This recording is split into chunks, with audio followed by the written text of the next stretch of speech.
I'm pleased to report a set of results which shows that the strategy continues to bear fruit. Our core business revenues are up 5% over the prior period, and there are progress across all of our client-facing divisions. Notably, discretionary funds under management have continued to grow sharply. We're showing higher financial planning revenues, and Stanley Direct, our online platform, is now profitable. In fact, the only unit not in profit right now is the financial planning division, but that's only because of the substantial investments we're making in both systems and the hiring of new financial planners. There's some key figures for the period are that our funds under management increased by 5%, and that gave rise to an equivalent increase in our revenues and also our core profit, which was up marginally more at 5.6%. We've also seen continued improvement in the underlying trading margin, which is now at 9.3% by comparison to 8.4% last year. And the increase in the core profit, together with a reduced effective tax rate, has seen the underlying earnings per share increase by 19.6% to 9.27p. Last year, the reported profit benefited from £2 million of exceptional gains from disposal of non-core activities, which obviously has not been repeated this year. Consequently, the reported profit is slightly lower at £5.1 million. So let me just talk a little bit behind the headlines. So firstly, to our assets under management, which actually were up in line with the market. But behind that, we're really most focused upon discretionary assets and execution-only assets.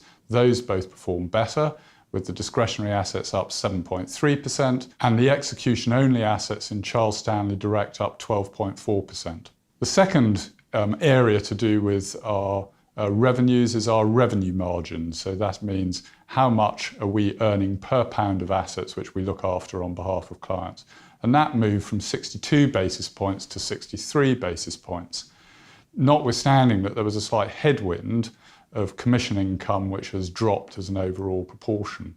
So this is one of the areas that we're focused upon, along with growing our assets, in order to, in the medium term, hit a 15% operating margin.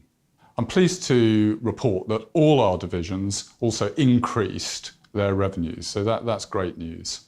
And I'm particularly pleased with the performance of a couple of our smaller divisions, the financial planning area, whose revenues were up 21%, and Stanley Direct, whose revenues were up 35%. Now, both businesses are relatively small, so they're at an early stage of development, and this is one of the reasons, for example, why our financial planning business is still reporting a small loss, whereas with Stanley Direct, with its growth, it is now reporting a profit for the first time. These activities are ones which are core to the long-term growth prospects of this group, so it's nice to be able to demonstrate that the strategy with these areas is coming through.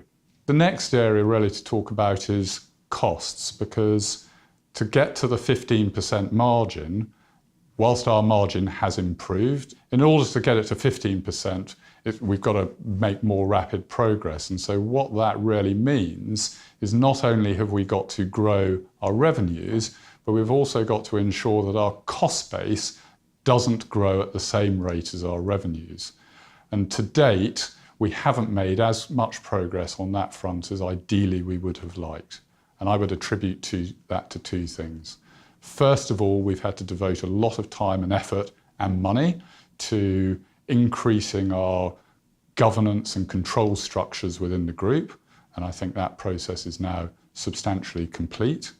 And the other area that we've got to devote time on, and I think Paul will talk a little bit more about this, is reducing some of the process complexity which we have across the group, which gets in the way of both front office and middle office productivity. So that's really a critical area for us going forward and helping to get that group margin up to the 15% level in the medium term.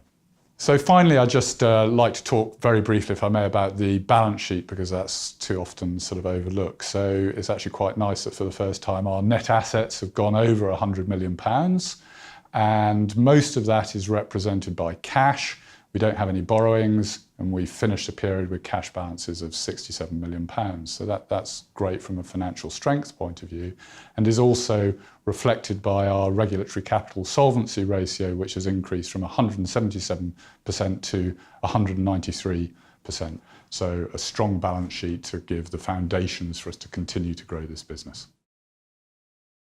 The board is recommending an interim dividend of 2.75p, which is up 10% from last year's, and is both a reflection of our progressive policy to continue to increase the dividend on each occasion, and also to be at least 2 times covered. And this is a reflection on the board's continued confidence in the progress with which we're making.